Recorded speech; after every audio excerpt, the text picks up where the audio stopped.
والصلاة والسلام على سيدنا مح... والصلاة والسلام على سيدنا محمد النبي الأمي وعلى آله وصحبه وسلم. It is an honor to have all of you here join us on this session. This is the second of a series, and we hope that we continue this series, inshallah, maybe after Ramadan. So again, the purpose of this series is to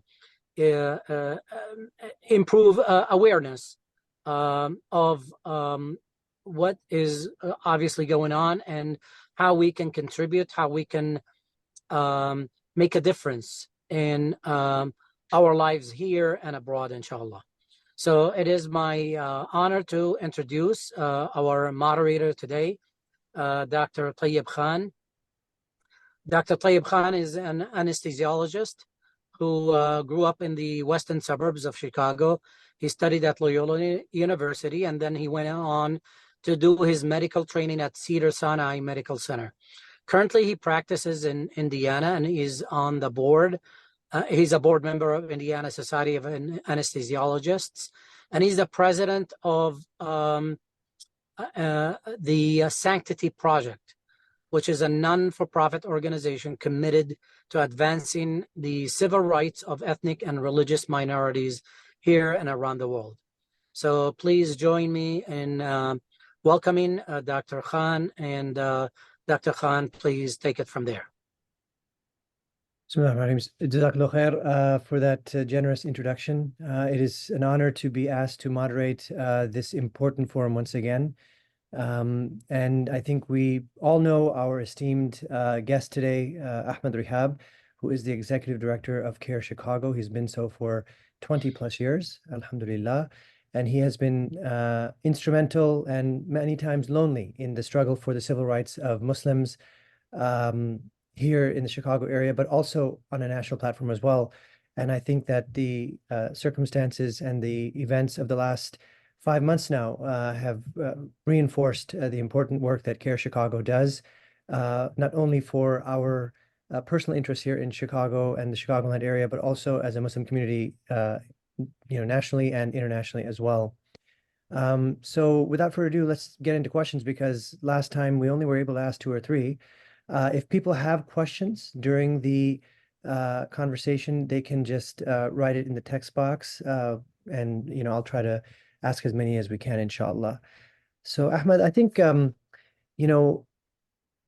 I look at you, I say, I see that somebody that's whole career has been devoted to guaranteeing the civil rights of our community. So from a civil rights standpoint, why do you believe it's crucial for Muslim Americans to actively participate in the electoral process? Assalamu alaikum wa rahmatullah, and thank you very much for having me this evening, an hour before the State of the Union address, which we all should watch and perhaps have our blood pressure be raised, but we have enough good doctors in this community to deal with that, but it's necessary we be informed. I want to begin by thanking CIOGC for this great platform, Dr. Abdullah Hamadi and Abdullah Mitchell and everybody involved, and especially you, Dr. Taib, for running this great conversation, these conversations. He asked me in advance, what should we talk about? And we both agreed that he should surprise me. It makes for better conversation when there's no preparation, so just straight from the heart. To answer your question directly, we need to be active at the polls and in voting and organizing and mobilizing, because that is the recipe to building power in this country. There are many ways to build power. This is a crucial one of them. It took us a long time to come to terms with that. There were years, let me adjust this because of the light glare.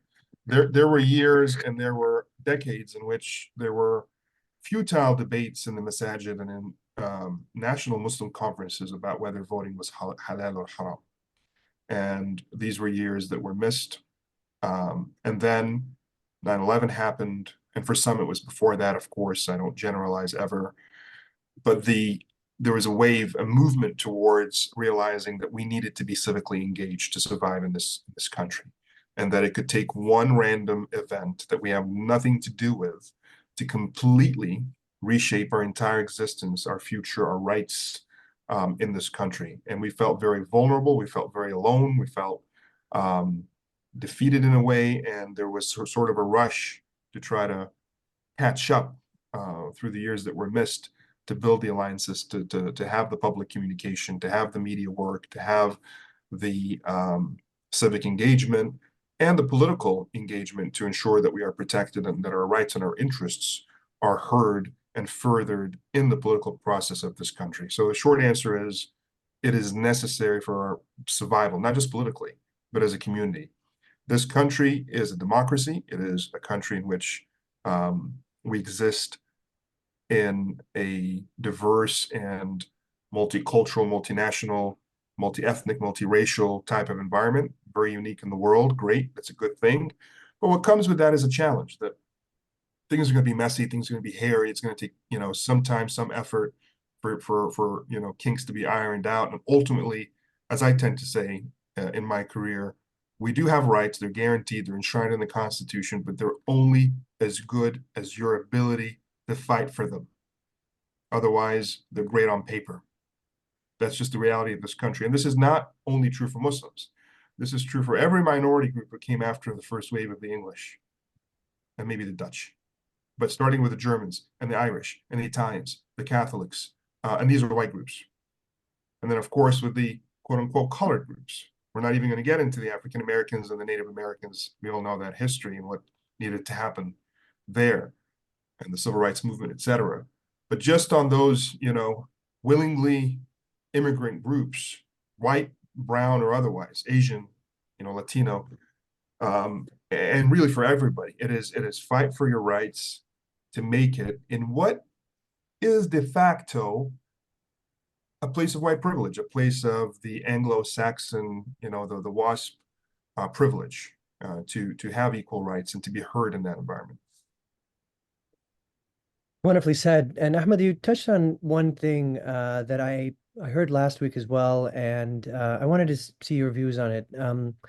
You mentioned how we live in a multi-ethnic, multiracial society, a melting pot, if you will. Yeah, multi-religious too. I forgot to mention that one.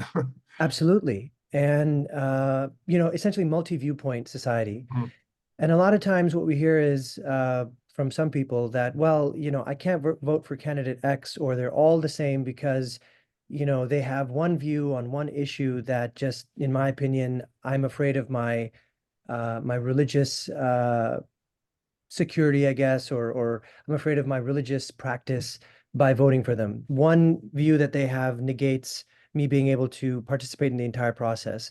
What are your thoughts on that? Like, for instance, if somebody has a view on drug use, right? Legalize marijuana, and you have a voter who's extremely observant, and they say, no, I'm against that, so I can't vote for this candidate, and they both want that, so I'm not voting in this at all.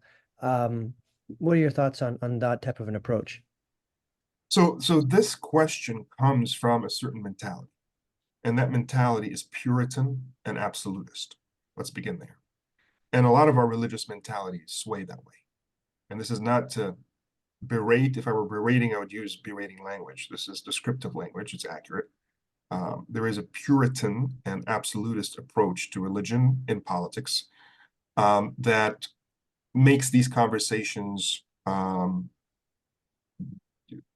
it puts these conversations in the forefront of people's minds. Let's be clear.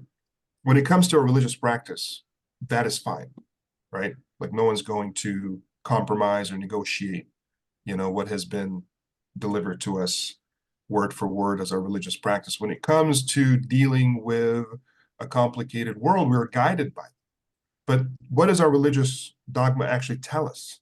There is a concept in the Sharia, and I'm not really, the scholar to discuss this, but this can be verified with the scholars, that there is such a thing as what has the net collective benefit. So that there may be, some harm in something, more harm in another thing. There is no third choice. There becomes almost a religious obligation to favor the less harm over the greater harm. And if there's less benefit versus more benefit, to favor the more benefit versus the less benefit. Notice that within this religious calculus, it is relative. And our religion has always been practical, and has always been real, and has always been applicable to the times, every time. It is both universal and timeless, meaning for all places and all times, as a guide. Those who want to believe that has all the answers, it has the answers when it comes to the credo, to the creed. But when it comes to the complicated details of life, it has a guide. It acts as a guide, not as the final answer, but as a guide. And that's why we have things like interpretation. We have things like fiqh. Fiqh itself, by the way, is an interpretation of the Sharia. It's not itself tanzil, but it is a work of capable scholars trying to interpret the Sharia to the time and place and to the circumstance and conditions of the people. So that's itself the science of fiqh. So obviously it will deal with these complications. So that's from a religious perspective. From a logical and political perspective, I would say that you'll go nowhere if you just sit it out and wait for perfection. It will always be a calculation. You have two options for president. Which would serve your interests more is what we're talking about here. We work to ensure that we get to a point where we can have enough power. At least you have the minimum losses possible. That is the mentality that is needed in a complicated, diverse, multifaceted world. That's just the facts and the reality of it. And those of us who decline that will be left behind. We need to be at tables. We can't be in the bleachers. We can't be outside the stadium. We need to be in the stadium, off the bleachers, in the field, duking it out. That's amazing. I think it really puts it into perspective for people who are confused on this issue. And just to follow up on that, what do you think low Muslim voter turnout would signify to our elected representatives as a community? That we as a community are not worth listening to, worrying about, addressing in any, and I'm now speaking as a politician, in any of our policies, in any of our proclamations, which is already a de facto situation that we're trying to change. So you don't want to reinforce that. I mean, I can tell you this as an quote unquote expert, but I think anybody who's been observing the current environment can definitely verify and validate what I'm saying. A lot of politicians on October 7th were quick to issue clear, direct, almost chest-thumping statements in support of Israel. I have no problem with that. I have no problem with, so far as people died on October 7th, they come out and they make statements about that. The problem is that later, when Israel, that same Israel, committed similar crimes, but times 10 and 20 and 30 and 40, those same politicians who were quick to come out and make these condemnations conceivably on humanitarian grounds, right? Like we're gonna assume that they are not, bought, or they are not, influenced by power or by lobbies, and they're coming out because of morality and support for innocent civilians, which I pray is the case. But time has not proven that to be the case, because then when other people died, equally human, but not the kind of people with power, suddenly there were no such statements. Part of that is a calculation that should they not come out with these statements in the first time around, there will be a price to pay. Should they not in the second time around, there is no price to pay. Likewise with the media, as the media coverage focuses on the pain and suffering of some families in Israel who've lost their loved ones, no problem with that in of itself. But to do that 24/7 and to have no time or interest or view or awareness or knowledge of what is happening to the Palestinians, which in intensity, in fortitude, in magnitude, in depth, in frequency is a lot more. And this is not victim Olympics here, but I'm just numerically speaking, statistically speaking, because that's all we're left to think about, because obviously when you talk morality and principles, that flies off the window. Then there was no coverage and no interest. There was erasure. And again, no price to pay. Now, if there are people calling nonstop, if there are emails flying into their inboxes, if there are Muslims who are sitting at these editorial boards and in those newsrooms, if there are donors to these politicians, if there are Muslims voting in large number, the protests are great. And that's one way where we show number. numbers. And that's one way where we show our voice and our presence, but it's not the only way. It cannot be. It might be the only way in a place like the Middle East, right? When the Arab Spring happened, there was kind of no other option. Good luck going to the ballot box. Good luck working with the state media. Good luck working through the system. The whole thing was rigged, right? And I was part of it, right? You know, the Arab Spring, the Tahrir Square, that whole movement. And we took to the streets and we filled the streets, and there were millions, and there were the flags, and there were the speeches, and it succeeded to a degree, you know, in removing a tyrant president, but all too quickly, it didn't really succeed at the end because there was no organization, no mobilization. And that is a limitation of street protests and rallying. It will bring attention. It will capture imagination. It's good in that sense, but we have to have a holistic strategy to understand that ultimately something else in parallel or in addition has to build that power inside the halls. If that's not possible in the Middle East, it's possible here. It's what everybody does here. If we're not playing the game by its rule books, then we really have nothing to complain about. So that's precisely why this is not just a choice, it is an obligation. It is something we have to do for ourselves and the future of our children, and for the vulnerable and voiceless people around the world, starting with the Gazans, who are at the bottom of that pile. They need us to be engaged. They need us to be in these spaces. And remember something I said our interests and our values. I want to be clear about that. This is not a tribalistic statement. I'm not saying our interests as in stand with anybody who looks like me, stand with everybody who prays like me, right or wrong, right? Support me, love me, my people who look like me, pray like me, talk like me. No. Our values and our interests are justice, for or against us. If we are on the wrong side of it, please stand against us. If we're on the right side of it, stand with us. And it's our obligation as Muslims and as a community of these values to stand on the right side, even if it be against ourselves or against our kin, I should say. And there have been instances where Muslims who identify as such and who claim to pray and as such and to believe as such have committed atrocities, and we were quick as leaders and representatives of this community of values to speak out against them. And I'll look at other communities that are, unfortunately, tribalistic in the sense that they'll just, you know, stand for whoever claims that identity or that political ideology and say they're, you know, that they'll defend them, they'll shill for them, right or wrong. And I'll say that is a problem. That is being biased. That is being prejudiced. Okay, that is something, the standard I hold myself to. First, I have to hold myself to it so I can hold other people to it. Because ultimately, if you want a better world, and this is where we Muslims can lead, and we shouldn't be shy about leading. We shouldn't be shy about the claim that we have the values to lead. I want to emphasize this point, because oftentimes, as we're talking about this whole thing, we're talking about defense, and we're talking about avoiding being, you know, hurt by this person or this media or this law enforcement or this FBI or this president or this party, or we're not vulnerable unless we make ourselves as such. Okay, we're smaller in number.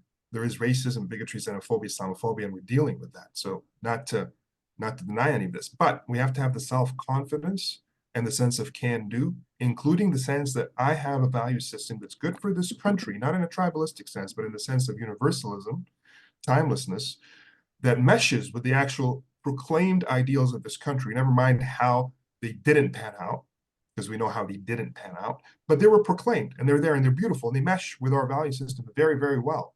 Humanity, equal rights, you know, created equal, all men and women are created equal. All of these things are things we believe as Muslims. If anything, this is a very American religion. If we understand its values and we talk about American ideals, not unfortunately how these ideals were not implemented. To conclude the point, we can lead in this country and in the world, but first we have to have faith and trust in our own values, that these are not values of weakness. When I say these things, I'm not saying these things to placate myself. I'm not saying these things to get the attention or the love or the political correctness or whatever it is.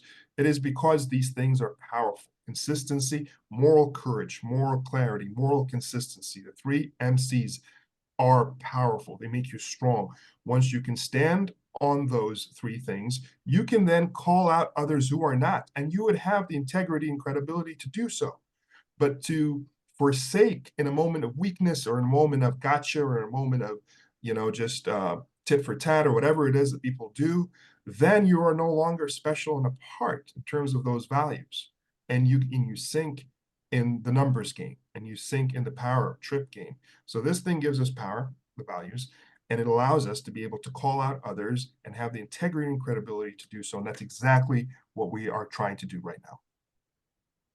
So, Osama has a question, and I think it's a really important one. Where do you think, can you give us like a synopsis of the history, right? Where were we 10 years ago, especially locally, politically? Where are we now, and where do you think we need to be in the next decade? Wow. So I mean, there's several dimensions that we can answer this question on. If we talk about generational, growth, I think, and this is something that's important too, because not everything is socially engineered. As a matter of fact, most great things are not. They're organic. They happen organically. So one thing that's happened organically is as people move into this country, and again, this is not, the first disclaimer is there have been Muslims in this country since before it was a country. And here I give a big shout out to the African Americans who have continued as the premier Muslim American group in this country before it was a country, during slavery and post-slavery, into today's civil rights movement, et cetera, and we stand on their shoulders. When it comes to the transnational community, we're talking about waves of immigration that started for some groups in the late 1800s, I'm sorry, 19th century, and into the early 20th century, but really in terms of waves in the 60s and 70s and some in the 50s, et cetera, we're seeing, their children, their grandchildren now. You see this in certain towns in Dearborn and Orland Park, et cetera, and other places, and where it's a 40-year-old, it's a 30-something-year-old, and they are a third generation immigrant, American Muslim from the Middle East, South Asia, et cetera. When that happens, you start to see a natural integration. It's not a program to integrate. It's just they're born here. Their parents were born here. This is the only place they've ever called home. They'll take their proper place here naturally. This is where you see people are, in certain jobs and fields that we weren't in before, things like culture and arts and comedy and things like that. You see a lot of that now. Journalism, representation in the media. And I'm not talking necessarily about celebrities. You could be reading an article in the Wall Street Journal, New York Times, or a local paper, and it could be a Muslim name. That is something you would not see 20 years ago at all. 20 years ago, 30 years ago, you wouldn't even see Muslim attorneys.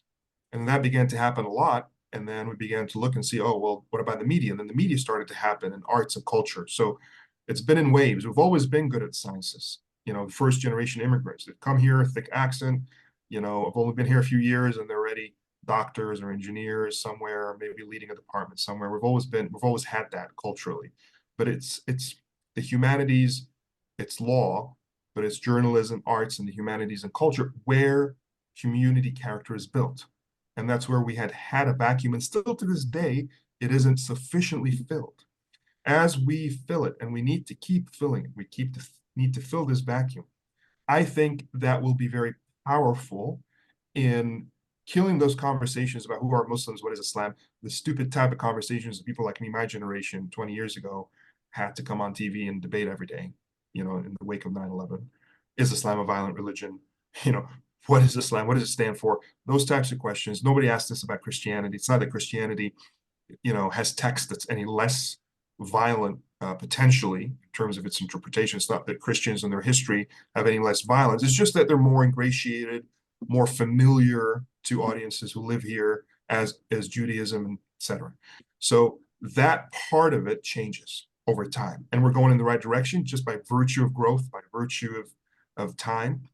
And so the question now becomes, what do we do with this organic integration as a community, where we do engineer? My answer is we engineer these values into power. We engineer these values into communal power. There will be individual success. There already is. And some of it is stunning. You'll see people who are individually extremely successful, leaders in certain industries. But what we do need to see as a community, via our organizations, via increasingly, hopefully our masajid, we're not there with the masajid nearly yet. Masajid have to break the silos. They have to break, the space where it's just Muslims coming in, doing their thing, leaving, at best doing some token interfaith. They have to keep growing to where they are a nucleus to the community where civic engagement, empowerment, cultural integration happens, knowledge, education, outreach. It has to be a hub in every community. So that's what the masajid, the organizations are a little ahead. They're doing that. They need to do more. We need newer organizations, newer ideas, newer projects to bring these values to the fore. We have to be value centric. It's not about just dawah. It's not about getting people to pray like us and read like us. And, that happens great. But the point here is to let these values heal society, let these values heal us first, empower us, and then heal and empower others to a better life. That is what we should be standing for as a community, inshallah. Do you think, I know you said, and I just want to give a hopeful for myself too. Do you think we're on the right track? Are we doing things that make you hopeful for the future? Or is it a mixed bag, or is it even worse? I think we're largely on the right track, but I think we do have our hindrances. And again, those who know me and you know me and others know me, I'll just say it as I see it, not necessarily saying it the way it is, because, who knows the way it is? Allah does, but the way I see it, I'll be honest with you. And that's what I owe you, honesty, regardless of what anybody thinks. I'll be as transparent as possible. There are hindrances, and these hindrances include the old way of doing things, despite the results showing that they need to change. For example, we cannot be building these religious spaces around so-called knowledge and ilm and all that good stuff that looks only inwards. I'm careful with my words. It can look inwards. It should look inwards. We build ourselves up first, but it can't only do that, is what I'm saying.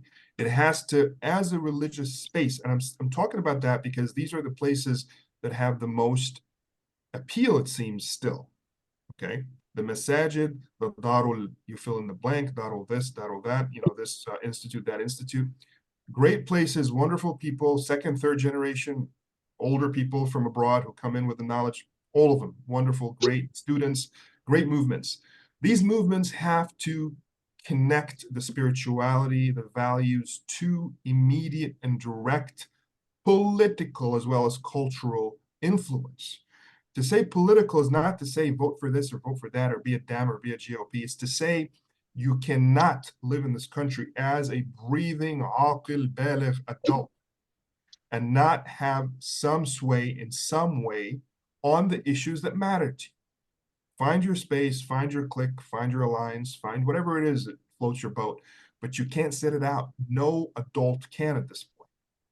Now, how can we pivot and leverage these beautiful values in these religious spaces directly so that it's not a dichotomous world? This is not, here's where I do the prayer and learn about, the Sahaba and the Sirah and the Quran and the Tafsir and the Fiqh and all that stuff. And here is where, or somebody else can do it on my behalf. They do the dirty political work. No. The Prophet Muhammad and the Sahaba that we keep learning about were engaged in every facet of life, from self-defense, by the way, which is controversial, but not in our religion. You self-defense, defend all the way, to building power politically and culturally within a system in concordance with agreement, meaning with the ahd. Just to be clear here, to not scare anybody, we live in a country that's governed by constitution. As Muslims, we're obligated religiously to respect that ahd. Ahd means a contract. Becoming a citizen, moving into this country, as a matter of fact, even as a non-citizen, is a de facto, if not de jure, contract between the person and the state to abide by its declared constitutional laws. And so that's something we take pride in, as law-abiding as Muslims. Within that system, within our system, it becomes our political system. We find ways to fight for what is right for everyone. That is what I mean by political engagement, okay?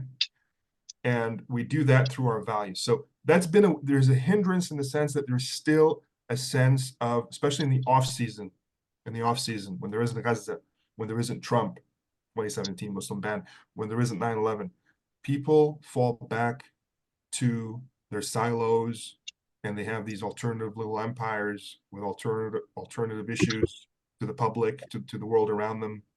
Unless it touches them And now my kid is scared because there's a debate about the bathroom, or there's this gender thing, and then suddenly it becomes again a hot button. You wait for the hot button issue, you react emotionally, you cry bloody murder, everybody's out to get you. But we're not playing ball consistently in terms of sitting at these important tables. Not just forget the presidency, it's part of it, or the Senate or the Congress. Keep going. The governor, the mayor, the municipalities. It's always, all politics is local. Who cared about the library and the park district and the school board up until very recently? We have to care about these spaces. These spaces is where academics, culture, sports, families are always living, breathing, and we need to be present in that. That really, man, you're speaking my language. It's just amazing. I agree with you so much. And I think Brother Ijaz has a follow-up to this, which is so true. You mentioned that, sometimes we kind of, once the hot iron has cooled, right, then we lose our focus and we kind of retreat to our silos. And, he's asking, it's hard to get people to act. Now they seem to be, our community seems to be energized a little bit. What do you think we need to do to maintain this, this vigor and interest, inshallah, after there's a ceasefire and things side? I'm gonna, I don't tend to do this because I have too much respect for the scholars, and I see myself as a midget in that sense. But like I said earlier, if I'm going to call on the scholars to get politically engaged and active, and socially and culturally, I'm going to call myself to remain spiritually grounded, because both of us are in the same space. There is no clergy versus layman in Islam. Last I checked, there is no clergy class and lay class. It's all kind of fluid into each other. We're all supposed to be moved by a spiritual, deep understanding of our faith into every aspect of life, whether you're a doctor, a lawyer, a cab driver, an activist. It's all one thing. So for me, it always comes down to the spiritual grounding. And here I say, let us remember that in our faith tradition, this whole life is one crisis, right? The humans were created into a struggle, which is life. Now, that doesn't mean that you have to suffer, but it means that you have to be challenged. If you're not challenged, we're missing out on the point of it all. And so what I'm saying here is, don't wait for what seems to be a crisis, because the crisis was brewing before you noticed. The Gaza was brewing, I'm not saying you as in you and me, okay? The Gaza was brewing before we started to do what we're doing now. Racism and Islamophobia was brewing before Trump stepped in and Muslim ban. Racism is brewing in America before the next George Floyd or before the last one. And it goes on and on and on. And beyond what we always talk about as crisis, things like the drug epidemic, homelessness, sexual trafficking of young girls, and all of the other problems that hurt and harm this country and this society, they're brewing, and they're all crisis. So we shouldn't wait for what seems to be a moment of crisis. It's actually not really a new moment of crisis. It's when we pay attention to begin to do what we do. We should realize that it's always there. So we should always be in this current mode that we're in now. If that is hard to wrap our minds around, I'm going to give us a little exercise. First, let's agree that that's what we need to do. And then if it's hard, and I agree, for example, we all agree that we need to pray. Sometimes it's hard to pray exactly on time. You might miss a prayer. And then you find ways, you find little life hacks to make sure that you don't, etc. So let's do that now with this. Find an article, find a video, find a picture of a child, of a an image of Gaza, whatever it is, and save it. And any time you forget, look at it again and remember that that is still what is going on. That is still what's going on. It might not be going on in that way right now, but don't wait for the next flare-up. Because so long as there's bigotry and supremacy, it's the wheel is churning in that direction. The money's going in that direction. There are people meeting to brainwash others in that direction while we go back to sleep. They're building their institutions, their lobbies, their think tanks, their PACs. They're mobilizing their people. They're brainwashing, sometimes on the airwaves. It's happening the whole time. When it flares up, that's just a moment we notice. But it happens in the off season, the build up to it. Our build up should be in the off season nonetheless, to build power so that we can deal with those flare ups. But even in the non flare ups, we're working, we're fighting, because we live to strive and struggle. That is the point of living. This is the point of this world. If we do that, and we do that for the sake of God, okay, it's very important that we don't do it for the sake of our ego or some flaky notion of victory, whatever that means, that we, are people who look like us and talk like us and pray like us, or somehow, have some power over others. That's not the point. The point, God has power over all. And God is justice, God is truth, God is beauty. That's what we fight for. We're humble. We have no power of our own. We align with God. So as we do what we do, we are trying to be on the Sirat al-Mustaqim. And I close this point by noting that God, Dhatu, I don't say himself, but God, told us, asked us to ask him when we are praying, Ihdina Sirat al-Mustaqim, guide us to the straight path. Not to guide us to the result, but to the path itself, because the path is the destination. The journey is the destination. The means are the end. The straightness of the path, meaning doing things for the right reasons, the right way, regardless of where we go, because where you go is called fate. And fate is always in the hands of Allah, never in our hands. We don't actually determine fate. There's no success of mine that I can claim as mine or yours or anybody's.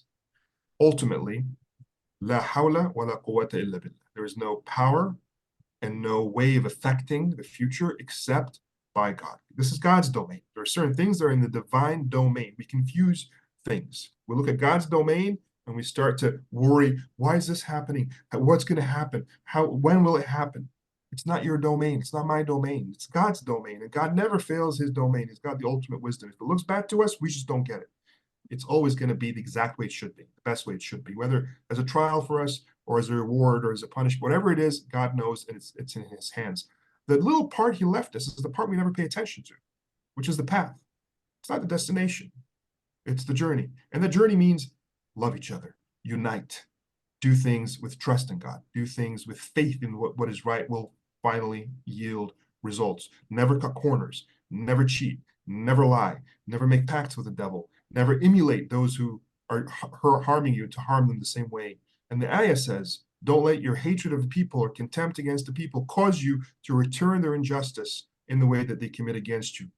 Always commit justice and abide. So much stuff in the Quran. You stick on that path, khalas, you've already won. We've already won. Whatever the fate is. Prophets have died. Prophets have been killed by people who didn't even believe in God. Did they lose? Any of them who were killed? I mean, Yahya, alayhi salam, one of the most famous and beloved prophets, Isa's cousin, beheaded by a man who worshipped, golden statues. Did he win? That King Herod, and did John the Baptist lose? No. Ultimately, no, because there's life after death. So he died on the straight path. He never gave up. He never changed his values. Anybody else who may seem to be winning, ultimately, they lose. I pity people who are not on the straight path.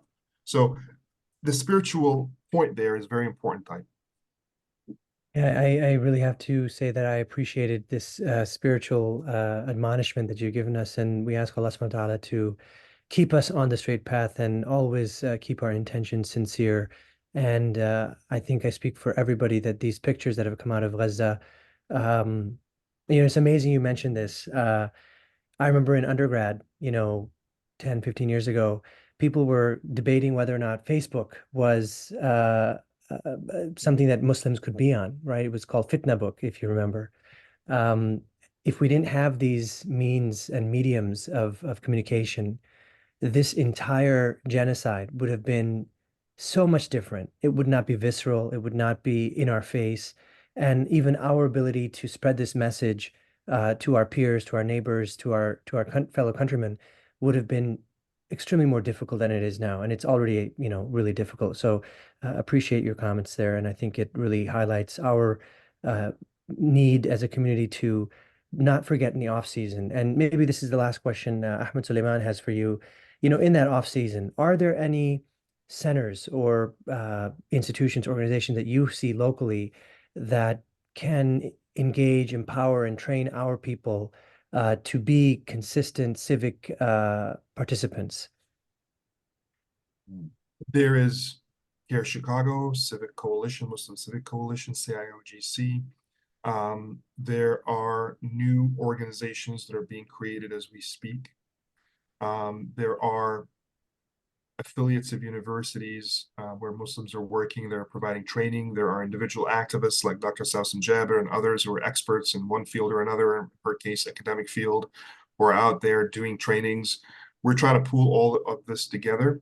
The masajid have stepped up and are playing a role and are inviting experts to come and do trainings beyond the usual workshops. So we're seeing this happen, but I think, again, this environment that we're in, the silver lining, and this is very dark cloud, but we're in, there is a silver lining. That is it. It is that opportunity to grow. And as we do what we do, to try to systemize and render it sustainable, because that's really the key. There's no effort worth engaging in that won't continue beyond the moment. Hopefully beyond us, but certainly beyond the moment. So that's what everybody needs to be thinking about. It's very easy to conceive of something that is impressive or cool or great, and you do it for, a second or two. The real challenge, my father always taught me this. I'd come back, oh, look what I did. Like, okay, like, keep doing it for a few years and come back, and then that'll impress me. It's about sustainability. It's about continuation, as he would always say. So we have to envision what we envision with that in mind. How sustainable is it? How measurable is it? Who is the audience for it? How effective can it be? Do we measure that or not? Do we assess that or not? You can't just make us feel better. It's not a venting exercise. When you're doing community work, when you're doing public work, these are the questions. Individually, you can do what you want. But when you're doing public work, we have that obligation to each other. We're using people's resources, Absolutely. And interesting you mentioned resources. I think we've come to the conclusion of this session today, but I beg the forgiveness of the organizers if this is not appropriate, but I want to plug Care Chicago because I think when we look at organizations that are doing this work in the off season, training our young people, training anyone who's willing to engage, speaking up for us with our leaders, and identifying the stakeholders in our community that we need to be engaged with. Yeah, one of those organizations is Care Chicago. And so in this upcoming Ramadan month, as we remember our masajid, as we remember the poor that deserve our charity and our support, we should always remember our organizations that have fought for us and our families. When I mean, this literally happened to a very close friend of mine, whose son was beaten to a bloody pulp in high school 5, 10 years ago, and then he was suspended for fighting back, defending himself. And Care Chicago was the only organization that we even knew to contact. And alhamdulillah, you guys helped him. And he's, a successful, student of knowledge now in England.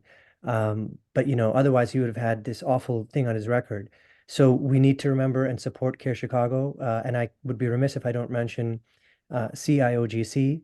I don't know if, and Muslim Civic Coalition and so many other organizations that are doing the work for us day in and day out, and mobilizing us. And in this time of extreme angst for our community, these are the organizations that we're looking for, and these are the organizations that are stepping up, and they need our support. They need our financial and our physical support. So we certainly do ask that, everyone that's on the call today remind their families, their friends, their communities that don't forget these important, vital organizations, one of which is Care Chicago.